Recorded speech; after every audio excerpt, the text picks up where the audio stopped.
Welcome to agelessness. Indian army chief general Upendra Dwivedi ने हाल ही में बांग्लादेश को लेकर एक कंसर्न जाहिर किया था, जिसमें उन्होंने कहा था कि बांग्लादेश में पाकिस्तान के आर्मी और उनकी जो इंटेलिजेंस है, उनके ऑफिशियल्स की मौजूदगी इंडिया के लिए एक कंसर्न है। इसी बीच बांग्लादेश की तरफ से एक और न्यूज आ रही है, जिसमें ये कहा जा रहा है कि बांग्लादेश ने टर्किश ड्रोन TB2 72 को एक्वायर किया है।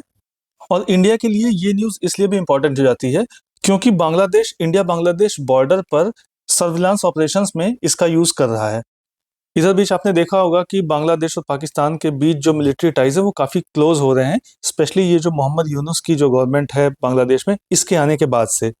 अभी हाल ही में पाकिस्तान की ISI और उनकी जो आर्मी है उसके ऑफिशियल्स बांग्लादेश में देखे गए थे, और वो भी इंडिया बांग्लादेश के बॉर्डर पर चिकन नेक के पास उन्हें देखा गया था, जिसके बाद इंडियन आर्मी चीफ ने भी इसे एक कंसर्न बताया था। इसी बीच बांग्लादेश की तरफ से ये जो न्यूज़ आ रही है टर्किश ड्रोन को ऑपरेट करने की, वो भी इंडियन बॉर्डर के पास सर्विलांस ऑपरेशंस में, ये भी एक बड़ा कंसर्न हो सकता है इंडियन डिफेंस के लिए। इंडियन डिफेंस एजेंसीज ने इसे ऑपरेट होते हुए देखा है बांग्लादेश में, और उसे क्लोजली मॉनिटर किया जा रहा है। पिछले कुछ महीने में बांग्लादेश की तरफ से इस ड्रोन का बहुत ज़्यादा यूज़ किया गया है, और बहुत ही अलग अलग ऑपरेशंस कैरी आउट किए जा रहे हैं इस ड्रोन के थ्रू। हालांकि इस जो ड्रोन को ऑपरेट किया जा रहा है वो बांग्लादेश अपनी टेरिटरी में ही कर रहा है। इसके साथ ही साथ जो इंडिया बांग्लादेश का बॉर्डर है उस इलाके में भी वो कर रहा है, लेकिन वो अपनी टेरिटरी में ही कर रहा है। अभी तक ऐसी कोई न्यूज़ नहीं आई है जिसमें कि एयर स्पेस को ब्रीच किया गया हो इस ड्रोन के थ्रू। जिसके बाद से इंडियन एजेंसीज जो हैं वो अपने सभी मेजर्स ले रही हैं। इसमें बॉर्डर एरिया में राडार का इंस्टॉलेशन भी शामिल है। राडार लगाने से होगा ये कि हम और भी ज़्यादा क्लोज वॉच रख सकेंगे उसकी इस ड्रोन की एक्टिविटीज़ पर, या उस साइड क्या हो रहा है। TB2 72 ड्रोन की अगर बात करें तो ये एक MALE यानी medium altitude long endurance drone है। यानी कि ये मीडियम एल्टीट्यूड पर उड़ान भर सकता है, लेकिन लॉन्ग एंड्योरेंस यानी कि ज़्यादा देर तक ये हवा में रह सकता है। ये एक अनमैन्ड कॉम्बैट एरियल व्हीकल है, यानी कि इसमें इंसान की ज़रूरत नहीं है, किसी पायलट की ज़रूरत नहीं है, लेकिन ये कॉम्बैट एरियल व्हीकल है, यानी कि इससे हमले भी किए जा सकते हैं।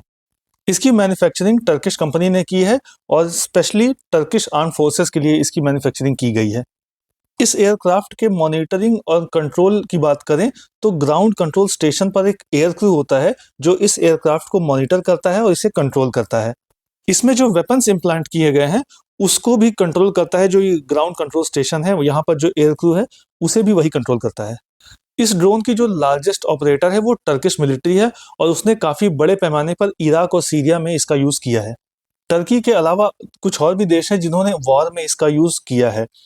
जो सेकंड नागोर्नो कराबाख वॉर हुई थी उसमें अजरबैजान ने इसका यूज़ किया था। उसके साथ ही साथ जब रशिया यूक्रेन की जो वॉर चल रही है इसमें यूक्रेनियन आर्म फोर्सेस ने इसका यूज़ बड़े पैमाने पर किया है। उसके अलावा इथियोपियन नेशनल डिफेंस फोर्स है, उसने भी इसका यूज़ किया है। तो इस तरीके से ये जो ड्रोन है इसका बैटलफील्ड में भी काफ़ी बड़े पैमाने पर यूज़ किया गया है अलग अलग देशों के द्वारा। तो इस तरीके से ये देख सकते हैं कि ये जो TB2 ड्रोन है ये सर्विलांस के यूज़ में तो आता ही है, लेकिन ये एक कॉम्बैट एरियल व्हीकल है, यानी कि इसे वॉर में भी यूज़ किया जा सकता है, इससे मिसाइलें भी मारी जा सकती हैं। आप देख सकते हैं कि हाल के दिनों में जो भी ग्लोबल कॉन्फ्लिक्ट्स हुए हैं उसमें बड़े पैमाने पर इसका यूज़ किया गया है। इसमें एयर टू ग्राउंड वेपन्स भी इंस्टॉल्ड हैं। आपने न्यूज़ वगैरह में फुटेज भी देखी होंगी जब यूक्रेनियन फोर्सेस ने रशियन मिलिट्री पर ड्रोन से अटैक किया था। हमारे पड़ोसियों में जो देश इस ड्रोन का यूज़ कर रहे हैं, इस टर्किश ड्रोन का यूज़ कर रहे हैं, उसमें बांग्लादेश अभी रीसेंट एंट्री है, यानी कि बांग्लादेश पहला देश नहीं है जो इस ड्रोन का यूज़ कर रहा है हमारे पड़ोसियों में। इसके पहले पाकिस्तान और मालदीव्स भी इस ड्रोन का यूज़ कर रहे हैं, यानी कि वेस्ट में पाकिस्तान, साउथ में मालदीव्स और ईस्ट में अब बांग्लादेश।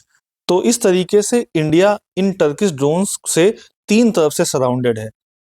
ये जो TB2 ड्रोन है वो ये इतना पावरफुल है कि ये 20 घंटे तक की फ्लाइट्स ले सकता है।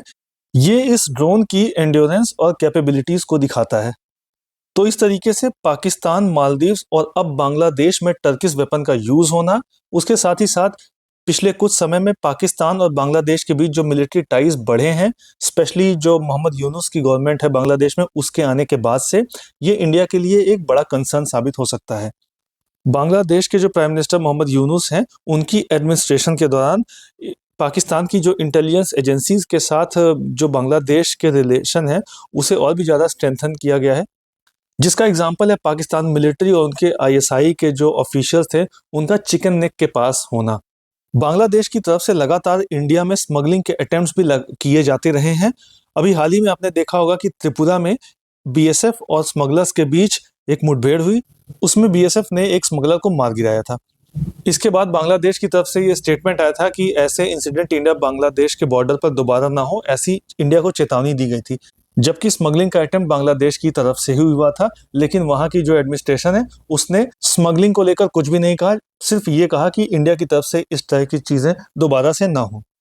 यानी इंडिया और बांग्लादेश के बीच जो डिप्लोमेटिक तौर पर जो एक टेंशन चल रही थी वो तो चली रही थी, इसके साथ ही साथ बॉर्डर पर भी ये सिचुएशन लगातार एस्केलेट हो जाती है थोड़ी बहुत। लेकिन अब जब टर्किश ड्रोन देखा गया है बांग्लादेश में और उसे सर्विलांस के लिए बांग्लादेश यूज कर रहा है इंडिया और बांग्लादेश के बॉर्डर पर, तो ये एक कंसर्न इंडिया के लिए है, क्योंकि ये जो वेपन है ये काफी एडवांस वेपन है, लॉन्ग एंड्योरेंस वेपन है, और इससे भी बड़ी बात ये है कि ये कॉम्बैट एरियल व्हीकल है। इंडिया ने भी इस रीजन में राडार्स इंस्टॉल कर दिए हैं, जो भी जरूरी मेजर्स हैं वो लिए जा रहे हैं। इस तरीके से इस पूरे इश्यू पर और भी कोई नई अपडेट या डेवलपमेंट होती है तो उस पर हम वीडियोस लेकर आते रहेंगे। इसी तरह के और भी अपडेट जानने के लिए लाइक और सब्सक्राइब करें एजलेसनेस।